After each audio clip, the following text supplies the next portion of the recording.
Welcome to our channel. నేను మీ లక్ష్మణ్. ప్రస్తుతం మనతో పాటు ఉన్నారు ప్రముఖ real estate expert Ravichandran Reddy గారు. సో నమస్తే. నమస్తే అండి. ఎలా ఉన్నారు? ఫైన్ అండి.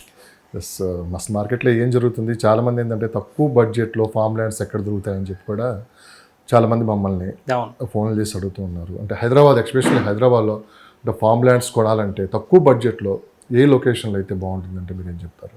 సో ఇప్పుడు బేసిక్గా ఈ ఫామ్ ల్యాండ్ ట్రెండ్ అనేది గత 6 years నుంచి రన్ అవుతుందండి. ఒకప్పుడు ఫామ్ ల్యాండ్ అంటే తెలిసేది కాదు. బేసిక్గా పంచాయతీ అని, డిటీసీపీ, హెచ్ఎండిఏ, హుడా అని చెప్పేవారు తప్ప ఫామ్ ల్యాండ్ అంత ఉండేది కాదు. కానీ గత ఈ కోవిడ్కి ఒక 1-2 years బిఫోర్ నుంచి ఈ ఫామ్ ల్యాండ్ కాన్సెప్ట్ అనేది స్టార్ట్ అయిందండి.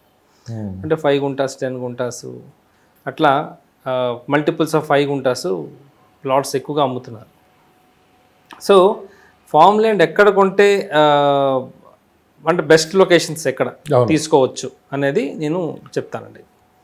బేసిక్గా మనకి ఎప్పుడైనా గుర్తొచ్చేది హైవేస్ అంటే ఫస్ట్ ముంబై హైవే అండి.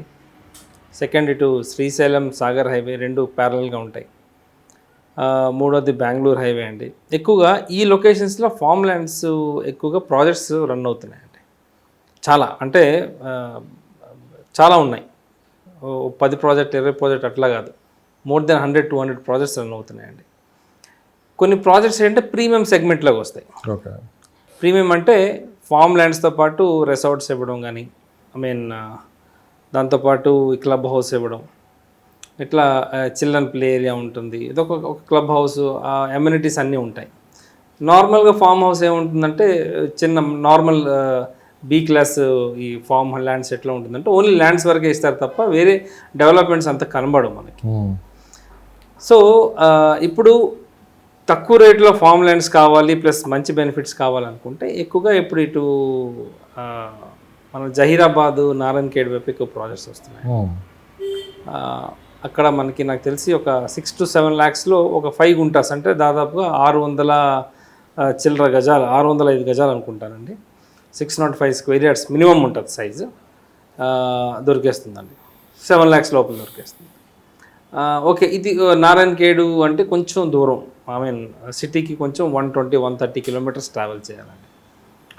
అదేవిధంగా ఇటు శ్రీశైలం హైవే, ఇటు సాగర్ హైవే దగ్గర మనం ఒక సిటీకి దగ్గరలో ఓవరాల్కి ఒక 50-60 kilometers రేడియస్లో మనకి ఫామ్ ల్యాండ్స్ కావాలి అంటే కొంచెం తక్కువ రేట్కి అవైలబుల్లో ఉన్నాయండి.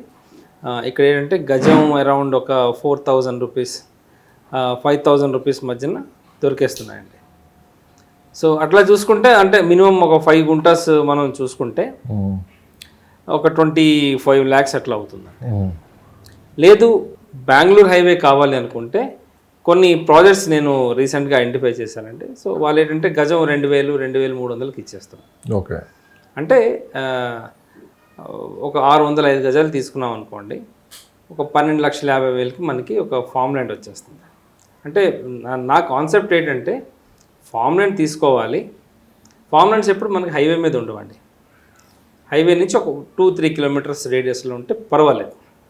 మరీ హైవే నుంచి ఒక 10 kilometers లోపలికి వెళ్ళాలంటే నేను సజెస్ట్ చేయను అటువంటి ప్రాజెక్ట్స్. 3-3.5 మ్యాక్సిమం 4 వరకు మనం వెళ్ళొచ్చు. సో బెంగళూరు హైవేలో కూడా కొన్ని మంచి ప్రాజెక్ట్స్ ఉన్నాయండి.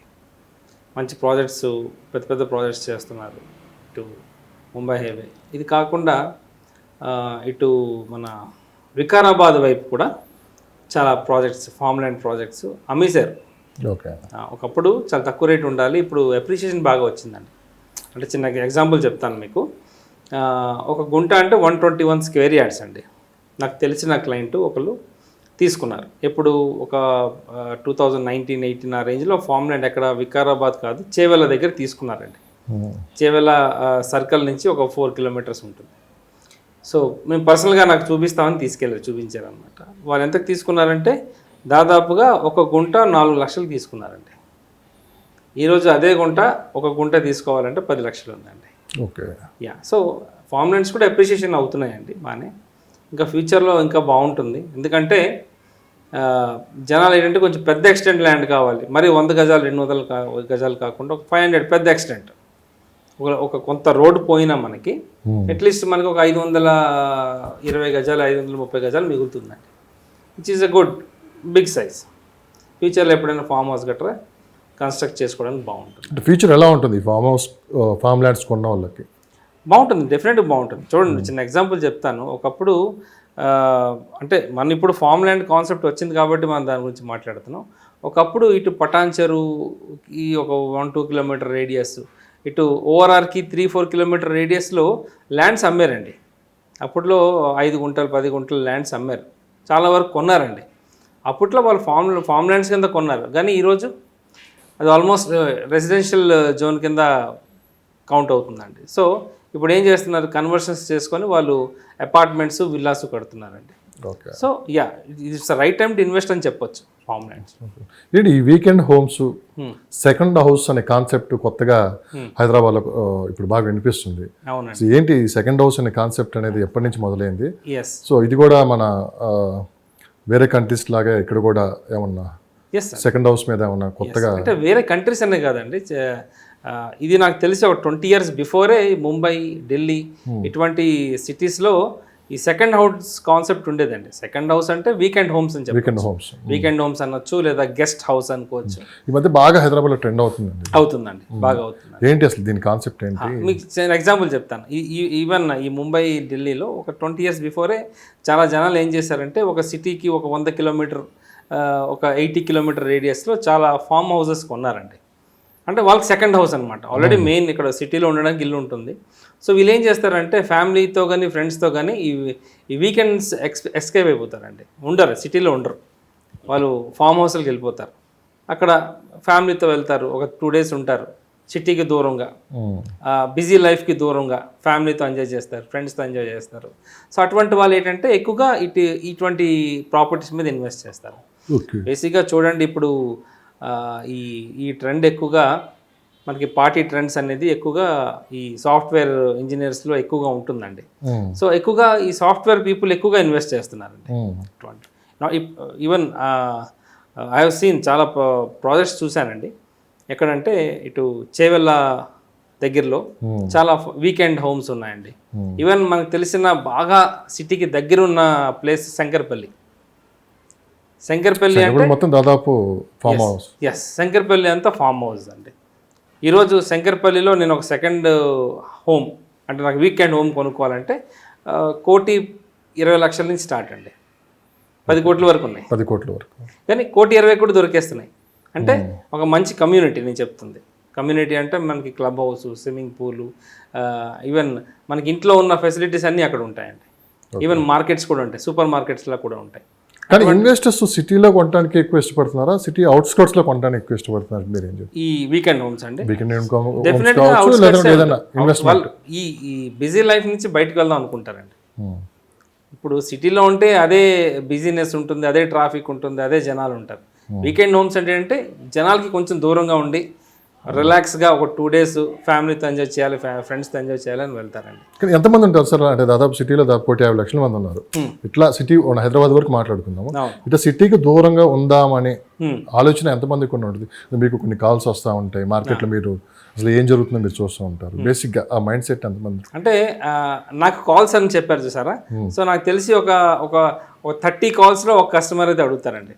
ఓకే, వీకెండ్ హోమ్స్ ఇట్లా ఏమైనా ఫామ్ హౌసెస్ ఉంటే చెప్పండి అని ఒక 30 calls ఒక కస్టమర్ అడుగుతారండి. ఎస్.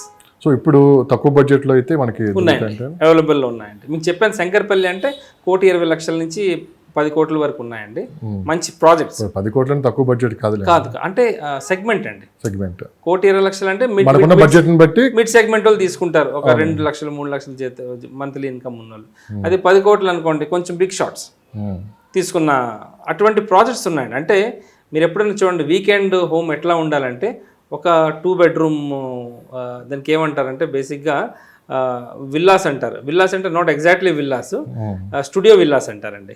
స్టూడియో విల్లాస్ ఉంటుంది, గార్డెన్ ఉంటుంది, పక్కన ప్రైవేట్ స్విమ్మింగ్ పూల్ ఉంటుంది. సో ఇవన్నీ అంటే అన్ని ఫెసిలిటీస్ లోపలే ఉంటాయి అనమాట. ఒక 500 గజాలు అనుకోండి, ఒక 100 గజాల్లో ఇల్లు ఉంటుంది, ఒక 100 గజాల్లో పూల్ ఉంటుంది, మిగతా 300 గజాల్లో ఈ గార్డెన్స్ అని ఇవన్నీ ఉంటాయండి. సో ఇట్లా నేను చాలా చూశాను. Shankarpalli is the best place అండి, ఎందుకంటే జనాలు చాలా ఇన్వెస్ట్ చేస్తున్నారు. ఉంటున్నారు అక్కడ. ఓకే, హైదరాబాద్ రియల్ ఎస్టేట్ గురించి కొన్ని వాస్తవాలు మనం మాట్లాడుకుందాం. అంటే కొంతమంది ఏం చేస్తున్నారంటే హైదరాబాద్ రియల్ ఎస్టేట్ మార్కెట్ పడిపోయిందని చెప్పి ఒక ప్రచారాన్ని అయితే తీసుకుని వచ్చారు గత 1 year నుంచి. అంటే వాస్తవంగా పడిపోలేదు మార్కెట్, కొంత స్లో అయింది. అవునండి. సో తెలివిగల ఇన్వెస్టర్ ఏంటంటే ఖచ్చితంగా ఇప్పుడు ఇన్వెస్ట్ చేస్తున్నాడు, ఎందుకంటే ఇదే రైట్ టైం అని చెప్పి.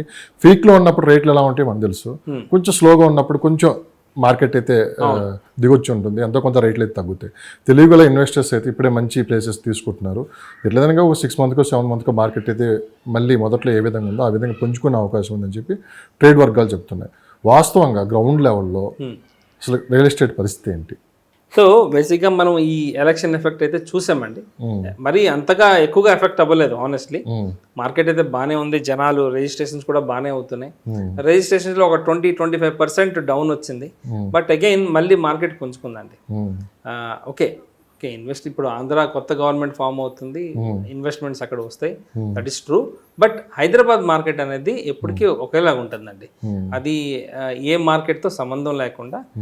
ఎందుకంటే హైదరాబాద్లో మీకు తెలిసిందే చాలా ఇండస్ట్రీస్ ఉన్నాయి, ఐటీ సెక్టర్స్ ఉన్నాయి, మ్యానుఫ్యాక్చరింగ్ ఇండస్ట్రీస్ ఉన్నాయి, ఫార్మా ఇండస్ట్రీస్ ఉన్నాయి, ఎంప్లాయీస్ చాలా ఉన్నారు. దాదాపుగా 30 లక్షల జనాభా ఉన్నారండి ఇక్కడ. 1.3 crores జనాభా ఉన్నారు. ఇంకా వస్తూనే ఉన్నారండి. ప్రతిరోజు చాలా జనాలు హైదరాబాద్లో సెటిల్ అవుతాం, ఇక్కడ ఉద్యోగం చేద్దామని చాలామంది వస్తున్నారండి. సో ఎందుకు ఈ నెగిటివ్ ప్రచారం కొంతమంది పనిగట్టుకొని తీసుకొని వస్తున్నారు, దీన్ని ఎట్లా చూడొచ్చు? అంటే బేసిక్గా ఎలక్షన్ ఎఫెక్టేనండి, అంతే తప్ప వేరే ఇదేం లేదు. జనాలు ఏంటంటే అయ్యో మార్కెట్ పడిపోతుందేమో అనుకున్నారు, అందుకే ఇన్వెస్ట్ చేయడానికి ఆలోచించారు. అసలు ఇప్పుడు కొంటే మళ్ళీ ఇది రైట్ టైమా? ఇది 100% రైట్ టైం అండి. బేసిక్గా ఇది రిస్క్ అయితే కాదండి, కానీ ఒక సామెత ఉందండి అక్కడ ఇంగ్లీష్లోని, మన ఎకనామిక్స్లోని, రిస్క్ టేకర్స్ ఆర్ గెయినర్స్ అని. సో రిస్క్ తీసుకుంటేనే మనకు ప్రాఫిట్ వస్తుంది. ఇప్పుడు మార్కెట్ పడిపోతుంది అంటారు, జనాలు ఏం చేస్తారు అంటే ఇన్వెస్ట్ చేయరు, భయపడతారు.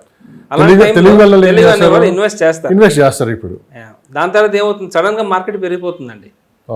అప్పుడు వాళ్ళు ఏమనుకుంటారంటే అయ్యో నేను ఆ రోజు తక్కువ ప్రైస్కి వచ్చింది తీసుకోలేకపోయాను, ఈరోజు ఇంత ఉంది అని బాధపడతారు తప్ప ఇంకేం చేయలేరు. ఓకే, ఏంటి RRR పరిస్థితి ఏంటి? RRR చుట్టూ ఇన్వెస్ట్మెంట్స్ ఏ విధంగా ఉన్నాయి, ఇన్వెస్టర్స్ ఏ విధంగా ఆలోచిస్తున్నారు అటు సైడ్ ఇన్వెస్ట్ చేయడానికి RRR చుట్టూ? అంటే మీరు ఏం చెప్తారు? RRR చుట్టూ ఇప్పుడు ఒకప్పుడు చూడండి ORR, చాలా వరకు జనాలు భయపడి అసలు గ్రోత్ వస్తుందా లేదా అని భయపడి తీసుకోలేదండి. ఈరోజు మీకు ఇందాక టాపిక్లో ఎట్లా కస్టమర్స్ బాధపడుతున్నారు అనుకున్నాం, అలాగా చాలా బాధపడే కస్టమర్స్ చూశానండి. చాలా చవక రేట్లు వచ్చాయి అప్పుడు ఈ ORRకి చుట్టూ ల్యాండ్స్. అప్పట్లో గజం 2,000 3,000కి వచ్చినా అయ్యో దూరం ఎవరు ఉంటారు. ఈవెన్ ఫర్ ఎగ్జాంపుల్ పటాన్చెరు అనుకుందామండి, పటాన్చెరు ఇప్పుడు ఎంత క్రౌడీ ప్లేస్ అండి. ఇటు పటాన్చెరు, ఇటు పాటి, ఇటు ఇంద్రేశం అని, ఇటు Mumbai highway up to Sadashivpet వరకు ట్రాఫిక్ ఉందండి. ఇప్పుడు చూడండి, ఇప్పుడు ఒక రోడ్ వేస్తున్నారు గవర్నమెంట్, ఎక్స్ప్రెస్ హైవే. ఎక్కడి నుంచి? ఇటు BHEL నుంచి సంగారెడ్డి. ఎందుకు వేస్తున్నారండి? దాని రీజన్ ఒకటే, పబ్లిక్ మూమెంట్ ఎక్కువ ఉంది, ట్రాఫిక్ ఎక్కువ అవుతుంది. సో ఈ BHEL నుంచి సంగారెడ్డి వెళ్ళాలంటే గంటన్నర పడుతుంది. అదే ఎక్స్ప్రెస్ హైవే వచ్చింది అనుకోండి 20 minutesలో రీచ్ అయిపోతారు. 4 ఎగ్జిట్లు ఇస్తున్నారు. సో ఇది ఎందుకు ఇస్తున్నారంటే that is only the reason. బాగా క్రౌడ్ పెరిగారు, జనాలు ఉంటున్నారు, ల్యాండ్ కొనుక్కొని ఇల్లు కట్టించుకుంటున్నారండి ఎక్కువగా. ముంబై హైవే ఇప్పుడు ఆ సినారియోలో ఉందండి. ఇది నెక్స్ట్ ఇటు శ్రీశైలం హైవే. ఈరోజు శ్రీశైలం హైవే ఎవరు అని అనుకుంటారు, కానీ ఒక 3 years తర్వాత చూడండి ఉట్టి జనాలు. ఇప్పుడు ఈరోజు మనం ముంబై హైవేని ఎట్లా చూస్తున్నామో శ్రీశైలం హైవే అట్లనే ఉంటుందండి. ఇంకా రేట్లు బాగా పెరిగాయండి. ముంబై హైవే కన్నా ఎక్కువ రేట్లు ఉన్నాయి శ్రీశైలం హైవే. బెంగళూరు అనేది ఎప్పటికీ ఉన్నదే, బెంగళూరు హైవే ఎప్పటికీ అది ఉన్నదే అండి. రియల్ ఎస్టేట్ గురించి మనం ఇలా ఇంటర్వ్యూస్ కావచ్చు, బయట చర్చ జరిగిన వెస్ట్ మార్కెట్ గురించి ఎప్పుడు డిస్కషన్ అయితే జరుగుతూ ఉంటుంది. ఎందుకంటే వెస్ట్ మార్కెట్కి ఉన్న డిమాండ్ మనం చూస్తూనే ఉన్నాం గత 10 years నుంచి. ప్రజెంట్ వెస్ట్ మార్కెట్ పరిస్థితి ఏంటి? వెస్ట్ మార్కెట్ గతంలో లాగానే ఉందా, ఏమైనా అప్ అండ్ డౌన్స్ ఏమైనా జరుగుతున్నాయి అక్కడ అసలు బిజినెస్ పరంగా? వెస్ట్ మార్కెట్కి రేట్ ఎఫెక్ట్ అయితే ఎప్పుడు ఉండదు. మన హైదరాబాద్లో ది బెస్ట్ మార్కెట్ అంటే వెస్ట్ సైడ్ అండి. ఎందుకంటే ఐటీ ఇండస్ట్రీ 70% ఎంప్లాయీస్ అందరూ ఐటీ ఎంప్లాయీస్ అనండి. సో ఎక్కువగా మనకి కంపెనీస్ ఎక్కడ ఉన్నాయంటే వెస్ట్ సైడ్ ఉన్నాయి. ఇప్పుడు కొత్త మీరు చూడండి, నాకు తెలిసి ఒక 30 కమర్షియల్ బిల్డింగ్స్ కడుతున్నారండి కొత్తగా. ఆల్రెడీ కమర్షియల్ బిల్డింగ్స్ చాలా ఉన్నాయి, మనం చాలా విన్నాం. డిఎల్ఎఫ్ అని ఇవని అవన్నీ విన్నాం. కానీ ఈరోజు కొత్త బిల్డింగ్స్, కమర్షియల్ బిల్డింగ్స్ దాదాపుగా 30 వరకు కన్స్ట్రక్షన్ చేస్తున్నారు. అంటే ఫ్యూచర్లో ఇంకా కంపెనీస్ వస్తాయి, కంపెనీస్ ఎక్స్పాండ్ అవుతాయి. సో ఎంప్లాయీస్ పెరుగుతారు డెఫినెట్గా. వెస్ట్ మార్కెట్ అనేది ఎప్పుడు పడలేదండి నాకు తెలిసి. మేబీ 2014లో లైట్గా ఎఫెక్ట్ అయిందేమో, కానీ మార్కెట్ అయితే పడదండి. మేబీ స్టాగ్నెంట్గా ఉంటుంది కొన్ని రోజులు, మళ్ళీ అన్ఎక్స్పెక్టెడ్గా పెరుగుతుంది. కోకాపేట ఎగ్జాంపుల్ తీసుకుందామండి. ఇదే కోకాపేట 2020-21లో పెద్ద పెద్ద ప్రాజెక్ట్స్, అంటే కేటగిరీ ఏ బిల్డర్స్ అంటారు, అంటే పెద్ద బిల్డర్స్, వాళ్ళు 8,000కి 7,000కి అమ్మేవారండి. ఈరోజు 12,000 రూపాయలు ఉందండి. ఎక్కడ తగ్గిందండి? తగ్గలేదు. యావరేజ్గా ఎవ్రీ ఇయర్ 15% గ్రోత్ అయితే ఉంటుందండి. ఓకే, వెస్ట్ మార్కెట్ దోకలేదు. సో ఈస్ట్కి వద్దాం. అంటే ప్రభుత్వం కూడా లుక్ ఈస్ట్తో కూడా కొంచెం డెవలప్ చేద్దాం అని చెప్పి కూడా ప్లానింగ్ తీసుకొని వచ్చింది. అంటే లుక్ ఈస్ట్ పేరుతో వచ్చిన ఈ కాన్సెప్ట్ విజయవాడ హైవేకి ఇప్పుడు ఎప్పుడైతే అమరావతి అక్కడ స్టార్ట్ అయిందో, విజయవాడ హైవే కూడా మంచి డిమాండ్ పెరిగింది. విజయవాడ హైవేకి 6 లైన్లు వేయటం, వాటి నల్గొండ వరకు అయితే మంచి మార్కెట్ ఉందని చెప్పి కూడా అంటున్నారు. ఇప్పుడు చాలామంది ఇన్వెస్టర్స్ ఏంటంటే విజయవాడ హైవే మీద ఇన్వెస్ట్ చేయొచ్చు అని చెప్పి మమ్మల్ని అడుగుతూ ఉన్నారు. ఏంటి మీకున్న సమాచారం ప్రకారం, మీకున్న రియల్ ఎస్టేట్లో ఎక్స్పీరియన్స్, విజయవాడ హైవే ఇప్పుడు ఎలా ఉంటుందండి మీరు?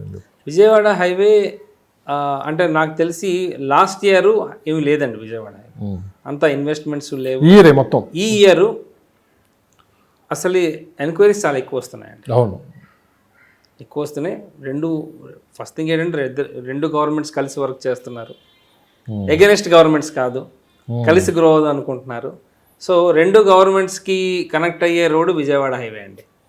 డెఫినెట్గా మనకి ఇటు ఎల్బీ నగర్ నుంచి నెక్స్ట్ ఒక 50 కిలోమీటర్స్ వరకు మనకి హ్యూజ్ రెసిడెన్షియల్ జోన్ అయితే స్టార్ట్ అవబోతుందండి. నాకు అడిగితే ఇప్పుడు ఈ టైంలో మనం ఒక ల్యాండ్ ఒక 500 గజాలు మనీ ఉంటే, ఒక 500 to 1,000 స్క్వేర్ యార్డ్స్ ల్యాండ్ కొని ఉంచేస్తే ఫ్యూచర్లో మనం అంటే రిటైర్మెంట్ తీసుకోవచ్చండి. సో మనం ఎప్పుడు ఏ డిస్కషన్ పెట్టినా రియల్ ఎస్టేట్ సంబంధించి మనం ఎక్కడ కొనమని పలానా చోట ఇన్వెస్ట్ చేయమని చెప్పి చెప్పాం. మార్కెట్ ఎలా ఉందని మనం చెప్తూ ఉంటాం. అంటే ఇప్పుడు ఇన్వెస్టర్స్ కూడా ఆలోచన ఎంతో ఒక కన్ఫ్యూజ్ వాతావరణంలో ఉన్నారు. అసలు ఇప్పుడు ఇన్వెస్ట్ చేయొచ్చా లేదా, మార్కెట్ ఏ విధంగా ఉంది అని చెప్పి ఒక స్టేబుల్గా నడుస్తూ ఉంది వ్యవహారం అంతా. సో మీకున్న అనుభవంతో మీరు ఏం చెప్పదలుచున్నారు ఇన్వెస్టర్స్కి? అంటే మీరు ఏం చెప్తారు? ఒకటేనండి, ఇన్వెస్టర్స్కి నేను చెప్పేది ఒకటే, హైదరాబాద్ మార్కెట్లో హ్యాపీగా ఇన్వెస్ట్ చేయొచ్చండి. బట్ లొకేషన్ స్పెసిఫిక్ ఉంటాయండి. ఎక్కడ పడితే అక్కడ ఇన్వెస్ట్ చేయకుండా కొన్ని మన ఇన్వెస్ట్మెంట్స్లో కూడా కొన్ని ప్రిన్సిపల్స్ ఉంటాయండి. ఆ ప్రిన్సిపల్స్ని ఫాలో అవుతూ ఆ సెగ్మెంట్లోకి వచ్చే ప్రాపర్టీస్ మనం తీసుకుంటే డెఫినెట్గా మనకి గ్రోత్ వస్తుందండి. ప్రిన్సిపల్స్ 2-3 ఎగ్జాంపుల్ చెప్తారా? అంటే చిన్న ఎగ్జాంపుల్ చెప్తాను మీకు. హైవే అండి, హైవే పక్కన ఉన్న ల్యాండ్స్ అన్ని కమర్షియల్ కింద వస్తాయి. హైవే నుంచి 1 కిలోమీటర్ రేడియస్లో 2 కిలోమీటర్ రేడియస్ అంతా రెసిడెన్షియల్ జోన్ కింద వస్తుంది. అదే హైవే నుంచి మనం 10 కిలోమీటర్ దూరం వెళ్ళి తీసుకుంటే దాని వాల్యూ ఏమి ఉండదండి. ఇప్పుడు నేను ఒక ల్యాండ్ కొంటున్నానంటే అసలు నేను ఎందుకు కొనాలి, ఈ ల్యాండ్ ఎందుకు కొనాలి? ఎందుకంటే ఒకటి హైవేకి దగ్గరలో ఉంది, రెండోది ఇటు ఇన్స్టిట్యూషన్స్, స్కూల్స్, కాలేజెస్, యూనివర్సిటీస్కి దగ్గర ఉంది, లేదు ఇటు మ్యానుఫ్యాక్చరింగ్ కంపెనీస్కి దగ్గరలో ఉంది, ఇటు ఫార్మాసిటీకి దగ్గరలో ఉంది, ఇటు ఐటీ ఇండస్ట్రీస్ దగ్గరలో ఉంది. సో ఇవన్నీ చూడాలండి మనం. రేపు పొద్దున ఇక్కడ నేను ల్యాండ్ కొంటే ఇట్ షుడ్ నాట్, అంటే ఇది డెడ్ అసెట్ అవ్వకూడదు. డెడ్ అసెట్ అంటే మన దేనికి పనికిరాదు. రేపు పొద్దున మనం అమ్మాలనుకుని అమ్ముకోలేమండి. ఓకే, కానీ మనకి బాగా ఎప్రిషియేట్ అయ్యే ప్రాపర్టీస్ కొన్ని ఉన్నాయి. హైవేకి దగ్గరలో ఉన్నవి, ప్యూర్ రెసిడెన్షియల్ జోన్లో ఉన్నవి, ఇండస్ట్రీస్కి దగ్గరలో ఉన్నవి. ఎందుకంటే ఈరోజు ఇండస్ట్రీ స్టార్ట్ అవుతుంది అక్కడ. రేపు పొద్దున ఎంప్లాయీస్ వస్తే ఎక్కడ ఉంటారండి? కంపెనీకి దగ్గరలోనే ఉండడానికి ట్రై చేస్తారు కదండి. రేపు పొద్దున మీరు అక్కడ ఒక 5 స్టోరీడ్ బిల్డింగ్ కట్టినా మీకు రెంటల్ వాల్యూ వస్తుందండి. సో ఇది that is pure investment. Pure investment అంటే ఏదో ల్యాండ్ కొనేసి పడేసామంటే దట్ ఈస్ నాట్ ఇన్వెస్ట్మెంట్ అండి. రేపు పొద్దున ఆ ల్యాండ్ మీద ఇన్వెస్ట్ చేసినందుకు మనకు రిటర్న్స్ రావాలి. రిటర్న్స్ అంటే మనం ఒక ఇల్లు కట్టాము, దానికి రెంట్ వస్తుంది, దాన్ని రిటర్న్స్ అంటారండి. సో అవన్నీ చూసుకొని మనం తీసుకోవాల్సి వస్తుంది. బిల్డర్స్ గురించి ఒకసారి మనం మాట్లాడుకుంటే, బిల్డర్స్లో కేటగిరీలు ఉంటాయి. A+, B, C అని కొన్ని కేటగిరీలు ఉంటాయి. ఏంటి సార్ ఈ కేటగిరీలు ఎట్లా డివైడ్ చేస్తారు, ఏంటి అంటే మీరు? ఎస్ అండి. సో ఇది ఒక మంచి క్వశ్చన్ అండి, జనాలు కూడా తెలియవలసిన క్వశ్చన్.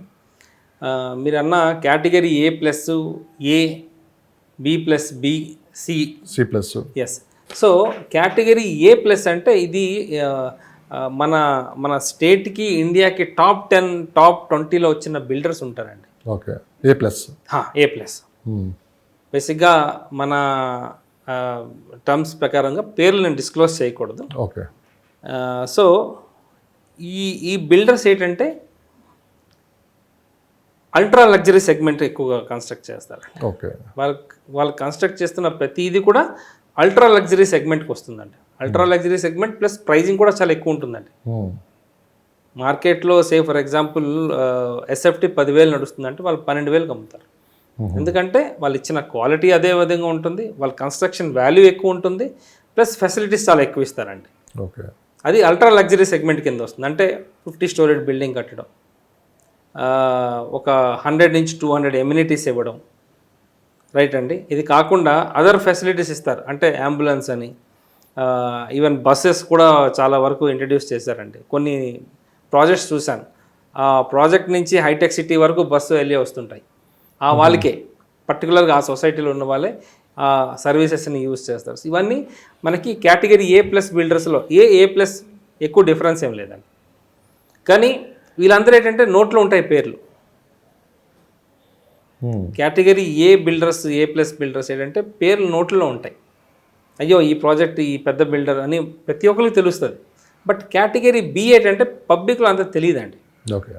అది మీకు చెప్పాను చూడండి, మార్కెట్లో 10,000 రూపాయలు ఉంది అంటే 10,000 రూపాయలు ప్రొడక్ట్ వాళ్ళ దగ్గర ఉంటుంది. మార్కెట్కి ఈక్వల్గా లేదా మార్కెట్కి కొంచెం తక్కువగా. వాళ్ళు ఏంటంటే గేటెడ్ చేస్తారు, సెమీ గేటెడ్ చేస్తారండి. మరి అల్ట్రా లగ్జరీ కింద రాదు, ప్రీమియం ప్రాజెక్ట్ కింద వస్తుంది. ఓకే. సో వీళ్ళందరూ కేటగిరీ B+ కింద వస్తారండి. వాళ్ళకి అఫోర్డబుల్ హోమ్స్ అని చెప్పొచ్చు. అంటే ఒక 2 బెడ్రూము నేను అల్ట్రా లగ్జరీలో కొన్నాను అనుకోండి, 2 బెడ్రూమ్ 1,20,000 నుంచి 1,50,000 ఉంటుందండి. అదే B+లో నేను ఒక 2 బెడ్రూమ్ తీసుకున్నాను అనుకోండి, నాకు ఒక 80 లక్షలు 70 లక్షల్లో వచ్చేస్తుందండి. C అంటే అసలు ఏదో నామకే వాస్తే బిల్డర్.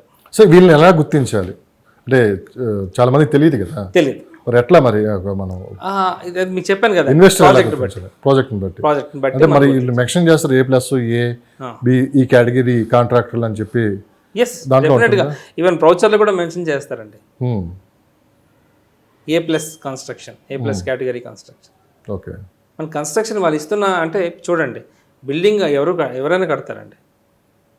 కొన్ని రకరకాల టెక్నాలజీ ఉన్నాయి. కొంతమంది బ్రిక్స్తో కడతారు, కొంతమంది మైవన్ టెక్నాలజీ అంటారు. మైవన్ టెక్నాలజీ అంటే ఈవెన్ వాల్స్ కూడా కాంక్రీట్తో కడతారండి. అవును. సో అందరూ చేస్తారు, ఈవెన్ B బిల్డర్ కూడా చేస్తారు. ఓకే.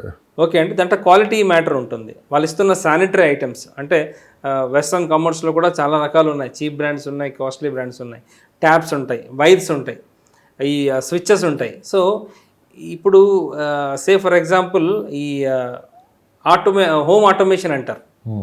అంటే హోమ్ని మనం మన చేతిలో కంట్రోల్ చేసుకోవచ్చు. అది A+ కేటగిరీ బిల్డర్స్ ఎక్కువగా ఇస్తారండి. నేను చూశాను చాలా. ఈవెన్ హైదరాబాద్లో కొన్ని ప్రాజెక్ట్స్ ఉన్నాయి. కన్స్ట్రక్షన్ కావచ్చు, వాళ్ళ క్వాలిటీ కావచ్చు, ఏదన్నా కానీ. హై. 6 ఇయర్స్ బ్యాక్ నేను బెంగళూరులో ఒక ప్రాజెక్టుకి వెళ్ళాను అనమాట. ఒక కస్టమర్ రండి అంటే వాళ్ళు ఇల్లు అమ్ముదాం అనుకుంటున్నారు. USA, బేసిక్గా ఆయన USలో ఉంటారు. నాకు చూడండి, ఇల్లు చూడండి అని ఒక సర్జాపూర్ అనే ఏరియాలో ఒక పెద్ద కేటగిరీ A+ బిల్డర్ కట్టిన ప్రాజెక్ట్ అనమాట. సో వెళ్ళాను. అయితే సార్ ఎక్కడున్నారంటే, బాబు నేను ఇక్కడ USలో ఉన్నాను, మీరు చూడండి అని అన్నారు. సార్ చూడండి అన్నారు, నా తాళం లేదు, ఏమీ లేదు. ఏం అవసరం లేదు, మీరు డోర్ దగ్గరికి వెళ్ళండి అన్నారు. డోర్ దగ్గరికి వెళ్ళగానే టక్కని డోర్ ఓపెన్ అయింది. టెక్నాలజీ ఇప్పుడు హైదరాబాద్లో కూడా చేసింది. ఇది హోమ్ ఆటోమేషన్స్ ఎక్కడ పడితే అక్కడ ఉన్నాయి. సో ఇటువంటి ఫ్యూచర్స్ ఇస్తారు చూసారా. పిండి కొద్ది రొట్టె అన్నట్లు మనం పెట్టే డబ్బులను బట్టి మనకి అన్ని ఫీచర్స్ అయితే. లేదా చూడండి 2 బెడ్రూమ్ 1,50,000 అంటే చాలా ఎక్కువ కదండి.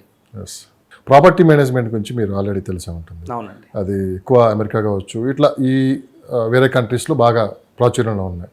ఇప్పుడు హైదరాబాద్లో కూడా ఈ ప్రాపర్టీ మేనేజ్మెంట్ కూడా బాగా విస్తరిస్తుంది. సో మన ప్రాపర్టీ వాళ్ళ చేతుల్లో పెట్టే ఎంతవరకు సేఫ్, ఆ ప్రాపర్టీ మేనేజ్మెంట్ ఇంకా భవిష్యత్తులో ఎలా ఉండబోతుంది? బేసిక్గా చూడండి, ప్రాపర్టీ మేనేజ్మెంట్ అంటే ఇండివిజువల్గా కొంచెం మాకు అది పూర్తిగా వివరించగలరా? అసలు ప్రాపర్టీ మేనేజ్మెంట్ అంటే ఏంటి, దాన్ని ఎట్లా వీళ్ళు ఆపరేట్ చేస్తారు, మన ప్రాపర్టీ ఎలా వాళ్ళకి ఇవ్వాల్సి వస్తుంది, మనం ఏమైనా ఫీజు పే చేయాల్సి వస్తుందా ఇయర్లీ వన్స్ అనేది? అంటే చిన్న ఎగ్జాంపుల్ చెప్తాను మీకు. సే ఫర్ ఎగ్జాంపుల్ ఒక బిల్డరు ఒక ప్రాజెక్టు చేశారండి, ఆయన 2 years వరకు ఆయన మనతో పాటు ఉండాలి, మన ప్రాపర్టీని ఆయనే మెయింటైన్ చేయాలి. దాని తర్వాత ఆయన ఏం చేస్తాడంటే అసోసియేషన్కి హ్యాండ్ ఓవర్ చేస్తాడండి. అసోసియేషన్లో ఇప్పుడు చూడండి పెద్ద ప్రాజెక్ట్స్లో 1000 ఇల్లులు ఉంటాయి. ఎగ్జాంపుల్ చెప్తాను, ఇంకా ఎక్కువ ఉండొచ్చు తక్కువ ఉండొచ్చు. 1000 ఇళ్ళలో ఎవరు చూసుకుంటారండి? ఎవరు చూసుకోరు. అప్పుడు థర్డ్ పార్టీని ఎంటర్ చేస్తామండి, ఈ ప్రాపర్టీ మేనేజ్మెంట్ అంటాం. ఓకే అండి. సో వీళ్ళు ఏం చేస్తారంటే ఒక స్లాబ్ పెడతారు, ప్రతి ఇంటికి లేదా ప్రతి స్క్వేర్ ఫీట్కి ఇంత ఛార్జ్ చేస్తాం. Okay, yearly once monthly once ఉంటుంది. మంత్లీ కౌంట్ చేసి ఇయర్లీ వన్స్ తీసుకుంటారండి. ఓకే. సో వీళ్ళు ఏం చేస్తారంటే చూడండి, ఇప్పుడు నార్మల్ అపార్ట్మెంట్ అనుకోండి, మెయింటెనెన్స్ ఉండదు, ఒక వాచ్మెన్ తప్ప ఇంకెవరు ఉండరు.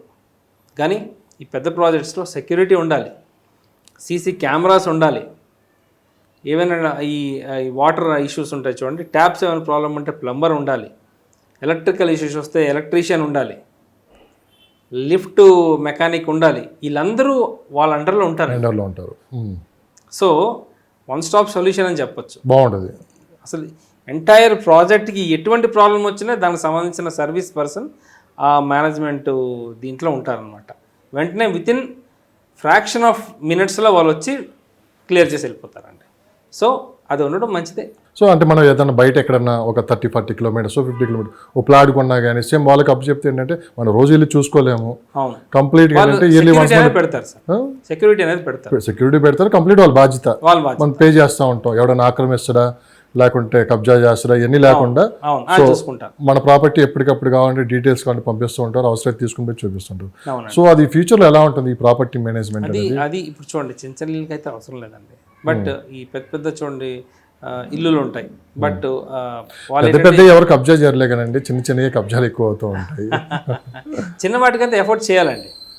ఇప్పుడు ఓన్లీ నాకు ఇండిపెండెంట్ హౌస్ ఉంది, ఒక 300 గజాల ఇల్లు నాది ఉంది, నేను ప్రాపర్టీ మేనేజ్మెంట్కి ఇద్దాం అనుకుంటున్నాను, నేను ఏదో అవుట్ ఆఫ్ కంట్రీలో ఉంటున్నాను అంటే నాకు చాలా ఎక్కువ అయిపోతుంది.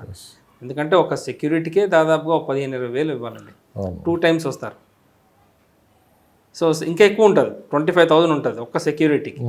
అంతా కలిపి నెలకి 30-35 వేలు అంటే నాకు మేబీ బర్డెన్ అవ్వచ్చు. కానీ ఫ్యూచర్లో మొత్తం ఇదే ఎక్కువ ఉండొచ్చు అంటున్నారు, ఈ ప్రాపర్టీ మేనేజ్మెంట్ కింద వ్యవహారాలు నడుస్తాయి అంటున్నారు. అవునండి, ఎందుకంటే ఆల్రెడీ అదర్ కంట్రీస్లో అయితే ఇది బాగా ప్రాచుర్యంలో ఉంది. అవునండి. సో హైదరాబాద్కి కూడా బాగా విస్తరించే అవకాశం ఉందంటారు. ఉందండి.